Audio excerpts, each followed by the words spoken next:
If you're looking for a new tech role in the instructional design training field, you may have noticed that different tech companies use different job titles: instructional designer, curriculum developer, e-learning developer, learning experience designer. And when you're applying to these jobs, that can kind of feel overwhelming. So what are the actual differences between these job titles? In this video, I'm going to start by talking about the official definitions of each of these job titles, and then we'll kind of dive into my realistic experience of having each of these job titles at some point in my career. That sounds good to you?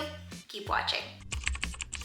Alright, so let's start with instructional designer. According to ATD, or Association for Talent Development, an instructional designer applies learning theories and a systemic approach to design and develop content, learning activities, training, and other solutions to support the acquisition of new knowledge or real-world skills. Instructional designers develop all instructional materials of a training program, including presentation materials, participant guides, handouts, job aids, or other resources.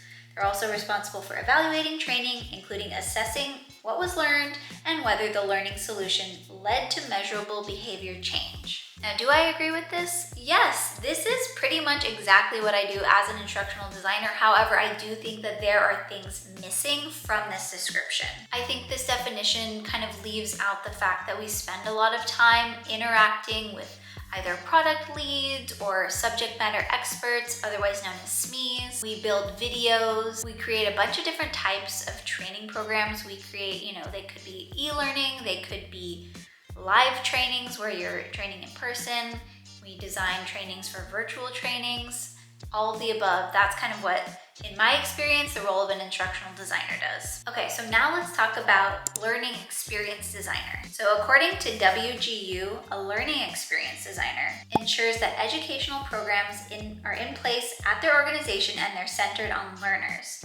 Learning experience designers play a crucial role across sectors ranging from K-12 schools to corporate training environments. Today's learners expect personalized experiences and experiential learning tailored to their needs. As such, learning experience designers are in higher demand than ever before. Now, do I agree with this? Yes, that is, based on my experience, what learning experience designers do. However, I will say that when I was a learning experience designer, there was literally no difference between what I did as an instructional designer and learning experience designer. So I would say, from my experience, those job titles are used pretty interchangeably. You're building courses, you're training people on how to either use the product or how to learn more about the product or software. I would say learning experience designer, instructional designer, those two pretty similar based on my experience. Now let's talk about curriculum developer. You may see this also on LinkedIn or anywhere you're looking at a different job site. And in the past, curriculum developer, that title was primarily used for K-12 or higher education, but tech companies have actually started to kind of adopt this terminology to describe basically what an instructional designer and a learning experience designer do. So that's why I'm including it in this list. According to ZipRecruiter, curriculum developers help a school develop and implement a teaching plan with lessons designed to meet the educational standards of the school or district. In this career, you often begin by evaluating the existing system and observing students in the classroom. Your responsibilities as a curriculum developer involve all aspects of instruction,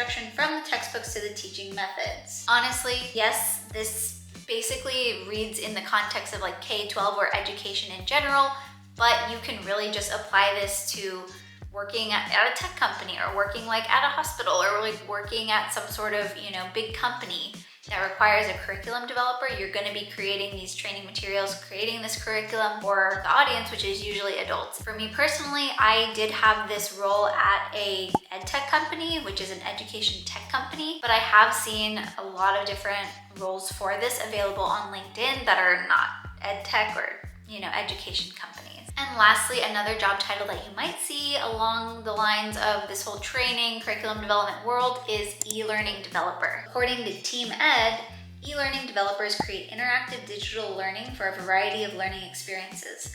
They design and develop interactive online modules, mobile training, and microlessons. The demand for this role is growing as part of the effort to make digital learning more accessible. Yes, I definitely agree with this definition.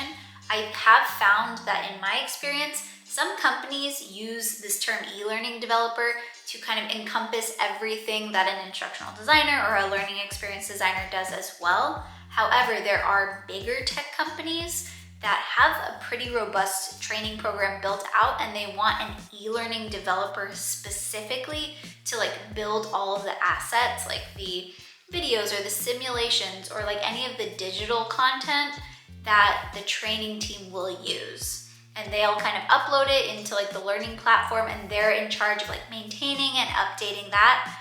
So they'll work usually closely with an instructional designer who will do all like the writing and the planning and like the drafting out all the content, and then they'll kind of pass it to an e-learning developer who will actually build everything and then upload it so that learners can take the content.